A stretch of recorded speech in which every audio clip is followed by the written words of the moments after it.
നിമിഷപ്രിയയുടെ വധശിക്ഷ മാറ്റിവെച്ചു എന്നുള്ള വാർത്ത വരുന്നു. എല്ലാവരും പ്രാർത്ഥിച്ചുകൊണ്ടിരുന്ന ഒരു സംഭവമാണ്. 16-ാം തീയതി നിമിഷപ്രിയയെ വധശിക്ഷയ്ക്ക് വിധേയമാക്കും എന്നായിരുന്നു വാർത്ത വന്നുകൊണ്ടിരുന്നത്. യമനിലെ 3 ജഡ്ജിമാരടങ്ങുന്ന സുപ്രീം കോടതിയിലെ ആ വധശിക്ഷ ശരിവെച്ചു. അതിനുശേഷം അത് നടപ്പാക്കാനുള്ള തീട്ടൂരം അങ്ങോട്ട് കൊടുക്കുകയും ചെയ്തു. നമ്മൾ ഇന്ത്യക്കാരും അതുപോലെ മലയാളികൾ പ്രത്യേകിച്ചും നിമിഷപ്രിയയുടെ അമ്മയും അവരുടെ കുടുംബാംഗങ്ങളെല്ലാം അതീവ ദുഃഖത്തിലാഴ്ത്തി.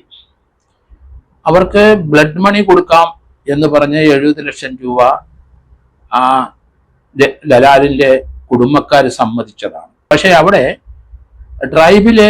അവരുടെ വിഭാഗത്തിലെ ട്രൈബൽ നേതാക്കന്മാർ അവരുടെ വംശത്തിൽ ഒരാളെ കൊന്നത് കൊണ്ട് ബ്ലഡ് മണി സ്വീകരിക്കാൻ പാടില്ല, ആ ആളെ വധിച്ചേ പറ്റൂ എന്നാണ് അവരുടെ തീരുമാനം. എങ്കിലും വീട്ടുകാർക്ക് ബ്ലഡ് മണി വാങ്ങിക്കാൻ അവർക്ക് താല്പര്യമുണ്ട്. പക്ഷെ വേറൊരു കാര്യമുണ്ട്, അവർക്ക് അവിടെ സർവൈവ് ചെയ്യാൻ ഒക്കില്ല. യമന്റെ ഭൂപ്രകൃതിയും യമനെ പറ്റി നമ്മൾ പഠിക്കുമ്പോൾ അവിടെ ഏകദേശം വ്യത്യസ്തമായ 3 റീജിയനിലെ 3 ഗവൺമെന്റുകളാണ് ഭരിക്കുന്നത്.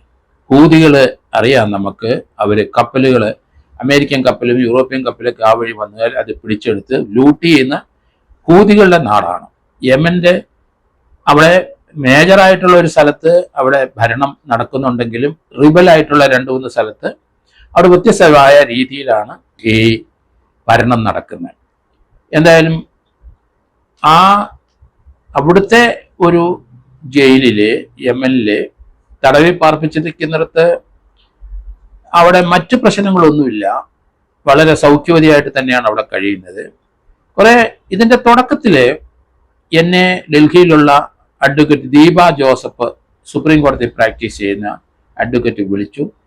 സാർ ഇതേപ്പറ്റി ഒന്ന് പറയണം, അത് വലിയ വാർത്തകളൊന്നും വരുന്നില്ല എന്ന് പറഞ്ഞപ്പം ഞാൻ അതേപ്പറ്റി പ്രൈം വിറ്റ്നസ്സിൽ പറഞ്ഞു. മറ്റ് ചാനലിലൊക്കെ ചർച്ചയ്ക്ക് വന്നപ്പോൾ നിമിഷപ്രിയയുടെ അവസ്ഥയെപ്പറ്റി പറഞ്ഞു. അങ്ങനെ പൊതുജനങ്ങൾക്ക്, കേരളത്തിലുള്ളവർക്കും ഇന്ത്യയിലുള്ളവർക്കെല്ലാം വധശിക്ഷയ്ക്ക് വിധിക്കപ്പെട്ട് കിടക്കുന്ന നിമിഷപ്രിയയുടെ അവസ്ഥ എല്ലാവരും മനസ്സിലായി. എല്ലാവർക്കും വലിയ സങ്കടമുണ്ട്. ഇപ്പൊ സുപ്രീം കോടതിയിൽ ഇടപെടണമെന്ന് പറഞ്ഞാൽ ആ രാജ്യത്തിന്റെ അഖണ്ഡതയെ അല്ല അവിടുത്തെ ഒരു പൗരനെ കൊന്ന കാര്യത്തെപ്പറ്റി ഒരാൾക്ക് വധശിക്ഷ വിധിച്ചാൽ അത്ര നമ്മൾ വിചാരിക്കുന്ന രീതിയിൽ സുപ്രീം കോടതിക്ക് അതിനകത്ത് ഇടപെടാൻ കഴിയില്ല. കാരണം അങ്ങനെയുള്ള ഒരു വധശിക്ഷ നടപ്പാക്കാനായിട്ട് എങ്ങനെ സാധിക്കും എന്നതിനെ പറ്റിയൊക്കെ നമ്മൾ കൂലങ്കഷമായിട്ട് ആലോചിച്ചെങ്കിലും അവിടെ ചില അഡ്വക്കേറ്റ്സുമാരും മലയാളികളുടെ സംഘടനകളും ആ വീട്ടുകാരുമായിട്ടൊക്കെ ബന്ധപ്പെട്ട ശേഷം അവർക്ക് താല്പര്യമുണ്ട്, പക്ഷേ ട്രൈബിന് താല്പര്യമില്ല. അതാണ് ഇതിനകത്തുള്ള പ്രശ്നങ്ങൾ. എന്തായാലും അതിനകത്തൊരു ഡിഫൻസ് അന്ന് അഡ്വക്കേറ്റ് ദീപ ജോസഫുമായിട്ട് ഞാൻ സംസാരിച്ചപ്പം എനിക്ക് മനസ്സിലായത്, ഈ ആളുടെ ശല്യം കൊണ്ട് നിമിഷം മടുത്തു. നിമിഷയുടെ ഭർത്താവ് ടോമിയും ഒരു കുട്ടി അവിടെ ജോലി ചെയ്തുകൊണ്ടിരുന്ന സമയത്ത് അവിടെ ഈ രീതിയിൽ അവര് നഴ്സിംഗ് പഠിച്ചിട്ടുണ്ട്. ഈ രീതിയിലുള്ള ഒരു നഴ്സിംഗ് ഒരു ഹോസ്പിറ്റൽ തുടങ്ങണമെങ്കിൽ അവിടുത്തെ ഒരു പൗരന്റെ പേരിലേ തുടങ്ങാനൊക്കെയുള്ളൂ. അങ്ങനെ അല്പം പണം ഉണ്ടാക്കാൻ ഉദ്ദേശിച്ചൊക്കെ തന്നെ അവിടെ തുടങ്ങി. അവിടെ നല്ലതായിട്ട് പ്രാക്ടീസ് ചെയ്യാൻ സാധിക്കുന്നുണ്ട് എന്ന് നിമിഷപ്രിയയ്ക്ക് അറിയാം. അതുകൊണ്ട് നിമിഷപ്രിയ നാട്ടിൽ വന്നപ്പോൾ ഹസ്ബൻഡുമായിട്ട് മടങ്ങിപ്പോന്നു. കൊച്ചിനെ ഹസ്ബൻഡ് ഇവിടെ ആക്കിയിട്ട് ഇവർ തനിച്ച് അവിടെ പോയി.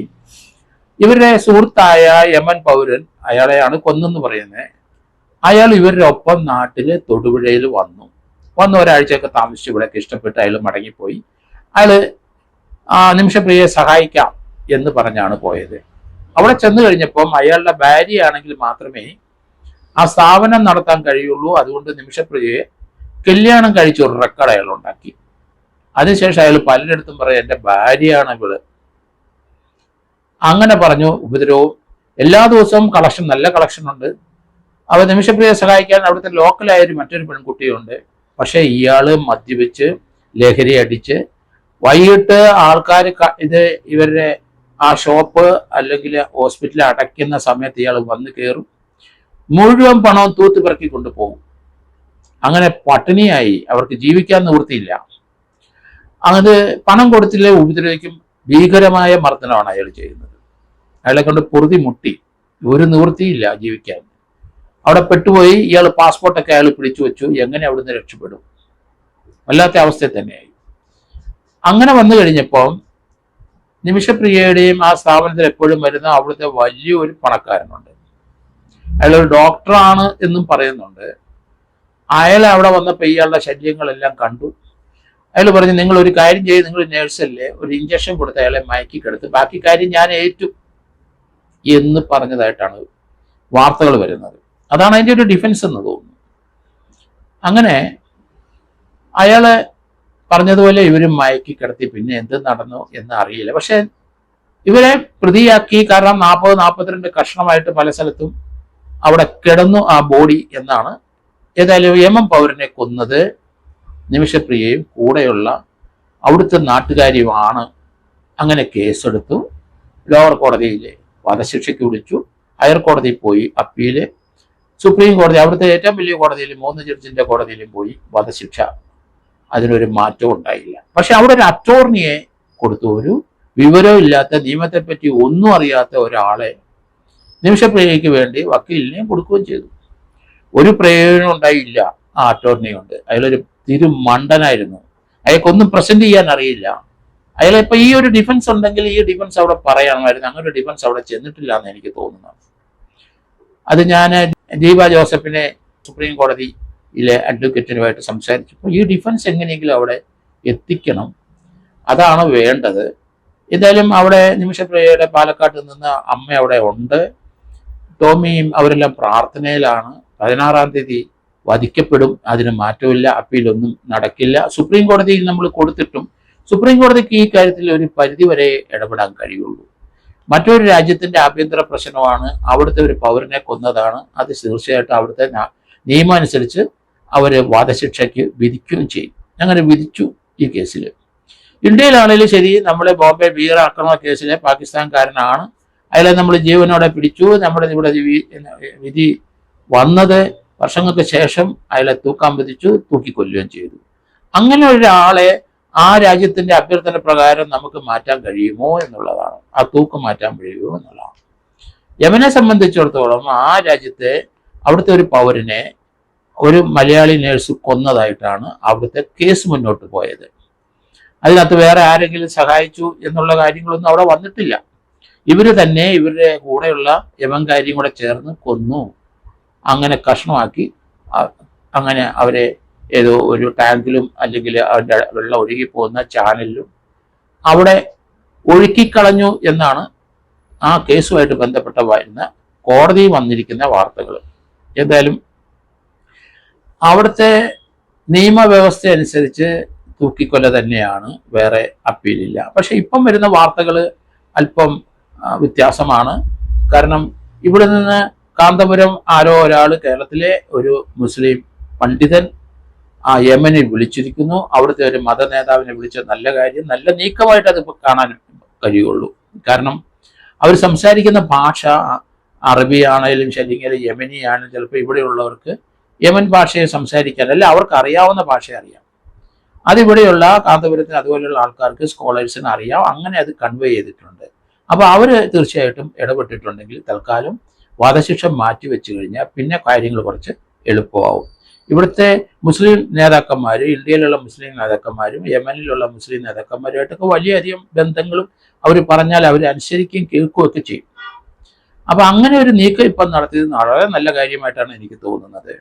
അതോടൊപ്പം തന്നെ പോപ്പിനെ കൊണ്ടുവന്ന് ഇതിനകത്ത് ഇടപെടാക്കാനായിട്ട് ടോമിയുടെ വീട്ടുകാരൻ ശ്രമിക്കുന്നുണ്ട്. പോപ്പിനെ പോലെ ഒരാള് യമന്റെ അടുത്ത് നേരിട്ട് വിളിച്ച് പറയുന്നതിനൊന്നും മടിയുണ്ടാവില്ല. ഒരു മനുഷ്യജീവനെ രക്ഷപ്പെടുത്താൻ വേണ്ടിയിട്ടാണ്. അത് എന്തായാലും ശരി, വാദഗതികൾ എന്തായാലും ശരി, ഇവർ കൊന്നതായാലും ശരി, അല്ലെങ്കിലും ശരി, അവർക്ക് വധശിക്ഷയിൽ നിന്ന് തൽക്കാലം രക്ഷപ്പെടാനുള്ള ഒരു സംവിധാനമാണ് വേണ്ടത്. അത് ഏകദേശം വർക്കൗട്ട് ആയി എന്നാണ് ഇപ്പം മനസ്സിലാകുന്നത്. എങ്കിലും ഇതിന്റെ തുടക്കത്തിലെ ആ പാളിച്ചകളിൽ നിന്ന് മുക്തി നേടാൻ ഇതുവരെ കഴിഞ്ഞിട്ടില്ല, നിയമപരമായിട്ട് കഴിഞ്ഞിട്ടില്ല എന്നാണ് നിമിഷയുടെ കേസ് നമ്മൾ ആലോചിക്കുമ്പം നമുക്ക് മനസ്സിലാവുന്നത്. ഏതായാലും 70 ലക്ഷം രൂപ അവര് കൊടുക്കാവുന്ന, വീട്ടുകാർക്ക് കൊടുക്കാമെന്ന് പറഞ്ഞ് ബ്ലഡ് മണി അവർ സ്വീകരിക്കാനും തയ്യാറായി എന്നുള്ളതാണ്. പണത്തിന്റെ ഒരു പ്രശ്നം ഇപ്പം ഇല്ല. എങ്കിലും നേരത്തെയുള്ള ഒരു മുസ്ലിം സഹോദരനെ അവിടെ യമനിലാണെന്ന് അല്ലെങ്കിൽ എവിടെയോ അവിടെ തൂക്കാൻ വിധിച്ചപ്പോൾ അദ്ദേഹത്തിന് ബ്ലഡ് മണി കൊടുത്തു, വീട്ടുകാരെ ശാന്തരാക്കി. അതിന്റെ ബാക്കി പണം ഉണ്ട്, അത് ഞങ്ങൾ നിമിഷപ്രിയക്ക് കൊടുക്കാനും റെഡിയാണ് എന്നുള്ള ചില വാർത്തകളും കണ്ടു. അതുകൊണ്ട് പണത്തിന്റെ ഒരു പ്രശ്നമില്ല, അത് പെട്ടെന്ന് എനിക്ക് സംഘടിപ്പിച്ച് കൊടുക്കാൻ പറ്റും. പക്ഷേ വീട്ടുകാരുടെ ഒപ്പം അവിടുത്തെ ആ ട്രൈബിന്റെ ആ വംശീയ നേതൃത്വത്തിന്റെ ആൾക്കാരും കൂടെ തയ്യാറായെങ്കിൽ മാത്രമേ അത് അവരുടെ നിലവാരത്തിൽ ആ രീതിയിൽ ആരെങ്കിലും കേരളത്തിലെ അല്ലെങ്കിൽ ഇന്ത്യയിലെ തന്നെ മുസ്ലിം നേതാക്കന്മാർ ആരെങ്കിലും ഇടപെട്ട് അല്ലെങ്കിൽ അവിടെ പോയി അവരുമായിട്ട് സംസാരിച്ച് മതപണ്ഡിതന്മാരാരെങ്കിലും സംസാരിച്ചിട്ടുണ്ടെങ്കിൽ നമുക്ക് നിമിഷപ്രിയയെ രക്ഷപ്പെടുത്തി കൊണ്ടുവരാൻ കഴിയുമെന്നാണ് ഞാൻ കരുതുന്നത്. ഏതായാലും ഒരു കാര്യം ടോമി തോമസിന്റെയും അവരുടെ കുടുംബക്കാരുടെയും പ്രാർത്ഥന, അത് അവർ പ്രാർത്ഥനയിലാണ്. ഒരു കുഞ്ഞു കൊച്ചുണ്ടായിരുന്നു, അതിനിപ്പം പ്രായമായി. കാരണം വർഷങ്ങളങ്ങ് പോയി. 2017 ഇയാളെ കൊന്നെന്ന് പറയുന്നത് ഏകദേശം 8 വർഷം കഴിഞ്ഞിരിക്കുന്നു. 2017 മുതൽ നിമിഷപ്രിയ ജയിലിലാണ്. ഏകദേശം 8 വർഷം കഴിഞ്ഞ് ഇപ്പോഴും ജയിലിലാണ്. നിമിഷപ്രിയയെ ജയിലിൽ നിന്ന് മോചിപ്പിക്കാനെങ്കിൽ അല്ലെങ്കിൽ ഈ ബ്ലഡ് മണി അവർ കൈപ്പറ്റാനൊരു സാഹചര്യം ഉണ്ടാക്കിയാൽ നമുക്ക് പ്രതീക്ഷയുണ്ട്. സുപ്രീം കോടതി പറഞ്ഞു, സുപ്രീം കോടതിക്കും ഈ ഒരു കേസ് പരിഗണിച്ചപ്പോൾ ഒരു ലിമിറ്റിനപ്പുറം ഗവൺമെന്റ് ഓഫ് ഇന്ത്യക്ക് മാത്രമേ ഇടപെടാനൊക്കെ ഉള്ളൂ. സുപ്രീം കോടതിക്ക് അതിനുള്ള ജൂറിസ്ഡിക്ഷൻ പവേഴ്സ് ഒന്നും ഇല്ല. എങ്കിലും മറ്റൊരു രാജ്യത്തിലുള്ള ഒരാളെ വധശിക്ഷയ്ക്ക് വിധിച്ച് കിടക്കുന്നതിനകത്ത് ഇന്റർഫിയർ ചെയ്യാൻ ചില കാര്യങ്ങൾ നിർദ്ദേശിക്കാവുന്നല്ല. അതിനപ്പുറത്തോട്ട് ഭരണഘടനാപരമായിട്ട് നമ്മുടെ സുപ്രീം കോടതിക്ക് സഞ്ചരിക്കാൻ കഴിയില്ല. അതേസമയത്ത് ഗവൺമെന്റ് ഓഫ് ഇന്ത്യക്ക് എന്തെങ്കിലും ഡയറക്ഷൻ കൊടുത്തിട്ട് അവർ മുഖേന അവിടുത്തെ ഗവൺമെന്റിലെ ആൾക്കാരുമായിട്ട് ബന്ധപ്പെട്ടിട്ട് വേണം രക്ഷപ്പെടുത്തി കൊണ്ടുവരാൻ. പക്ഷെ യമനെ സംബന്ധിച്ചിടത്തോളം അവര് ഇറാൻ പറയുന്നത് പോലെ കേൾക്കുള്ളൂ. ഇറാന്റെ അടുത്ത സുഹൃത്തുക്കളാണ് യമൻ. അവർ രണ്ടുപേരും ഇസ്രായേലിനെതിരായിട്ട് നീങ്ങിക്കൊണ്ടിരിക്കുന്ന കാഴ്ച നമ്മൾ കാണുന്നുണ്ട്. അതുകൊണ്ട് ഇറാന് അവിടുത്തെ ആരെങ്കിലും അവിടുത്തെ ഭരണ നേതൃത്വത്തിലുള്ള ഒരാൾക്ക് യമൻകാരെ സ്വാധീനിക്കാൻ വളരെ ഈസി ആയിട്ട് കഴിയും എന്നാണ് ഞാൻ കരുതുന്നത്. അതോടൊപ്പം തന്നെ അവിടുത്തെ ട്രൈബിലെ ആ മുസ്ലിം നേതാക്കന്മാര്, ഇന്ത്യയിലുള്ള മുസ്ലിം നേതാക്കന്മാര് അല്ലെ മുസ്ലിം പണ്ഡിതന്മാര് അവരുമായിട്ട് ബന്ധപ്പെട്ടാൽ തീർച്ചയായിട്ടും നമുക്ക് പണം കൊടുത്ത് മോചിപ്പിക്കൊണ്ട് വരാൻ കഴിയുമെന്നാണ് ഞാൻ കരുതുന്നത്.